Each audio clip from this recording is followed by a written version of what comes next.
Have you ever wondered how the Catholic Church chooses its leader, the Pope? They don't just pick a name out of a hat or hold a regular election.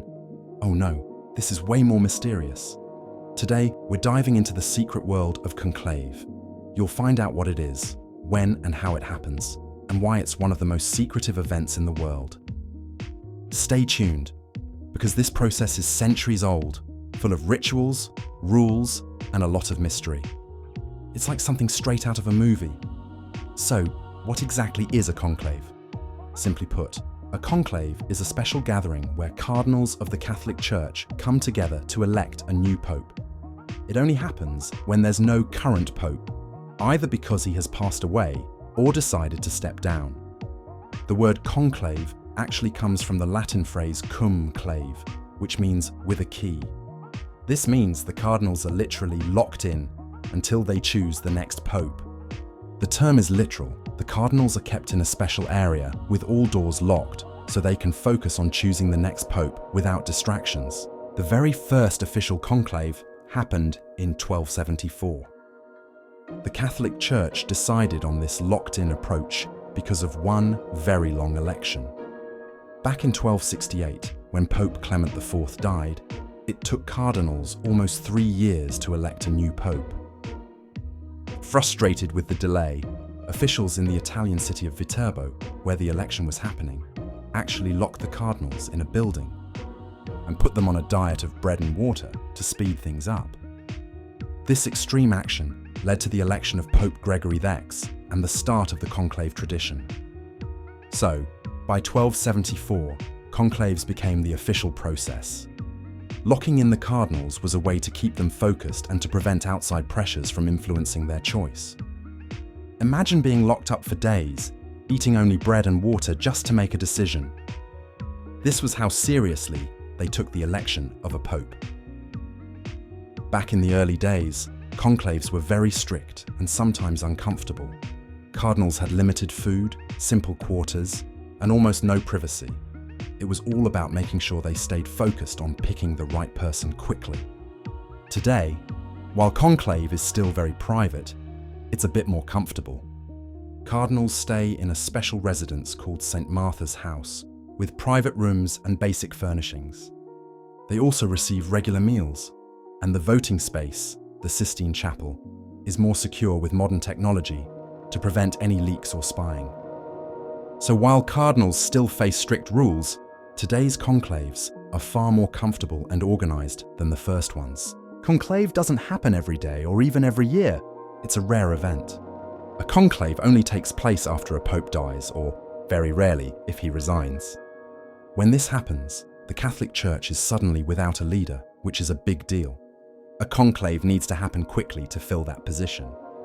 After the pope's death or resignation, there's a period of mourning. And then, after about 15-20 days, the cardinals start the conclave. This gives them a short window to get ready for such an important decision. So who's allowed to be part of a conclave? Only a group of special people known as cardinals can attend. These are high-ranking officials in the Catholic Church who have been chosen by the Pope to help run the church. Currently, only cardinals under the age of 80 are allowed to vote. Altogether, there are usually around 120 voting cardinals from different parts of the world, from Africa to Europe, Asia, and the Americas.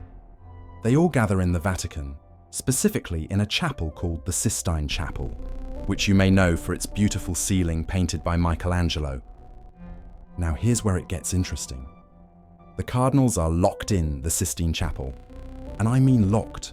No phones, no internet, and no contact with the outside world. This is all so they can focus fully on electing the next pope. The person in charge of running the conclave is called the Camerlengo. The Camerlengo is a senior cardinal appointed by the previous pope.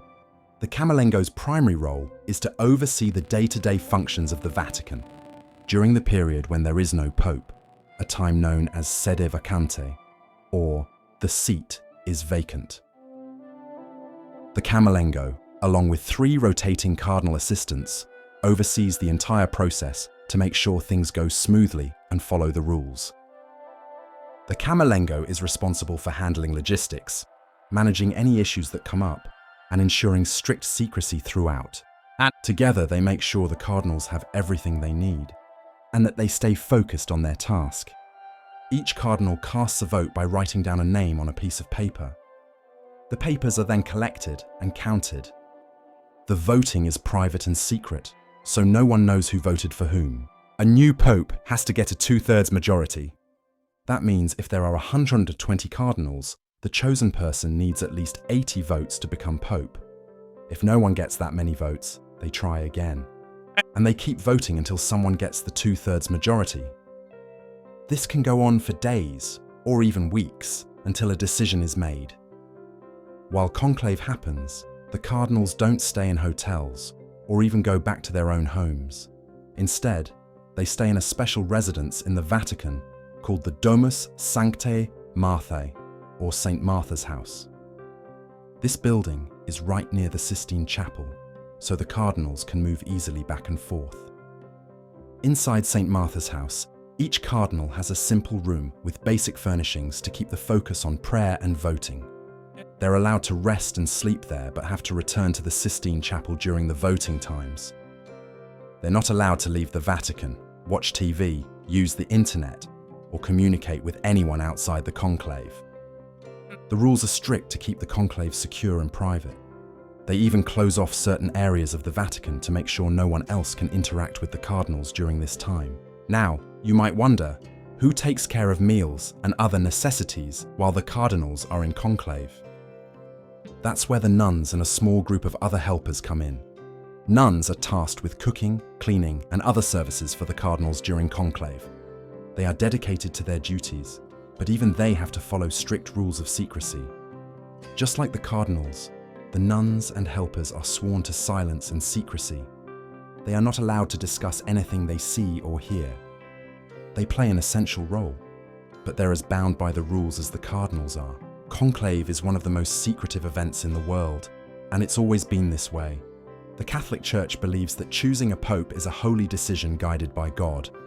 The Church doesn't want outside influence, so they keep everything super private. The cardinals even swear an oath of secrecy before starting conclave.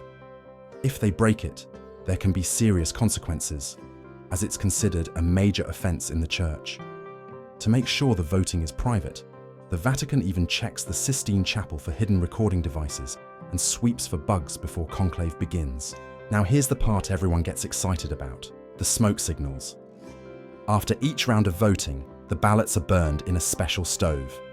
If no one gets enough votes, they add a chemical to make the smoke black. Black smoke means no pope yet. But when they finally do choose a new pope, they burn the ballots with a different chemical, which makes the smoke turn white.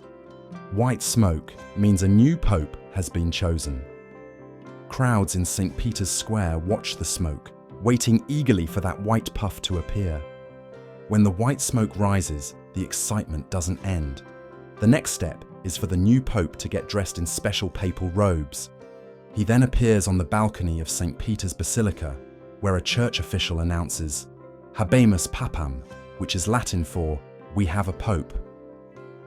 People from all over the world celebrate, and Catholics everywhere now have a new leader. Conclave is a unique tradition that shows the importance of leadership in the Catholic Church. The Pope isn't just a religious figure, he's a symbol of unity for millions of Catholics around the world. Choosing a Pope is a serious responsibility. The conclave process ensures that the cardinals are thoughtful and focused in making this choice. So, conclave isn't just an election, it's a deeply meaningful and ancient ritual that combines faith, tradition, and a sense of mystery.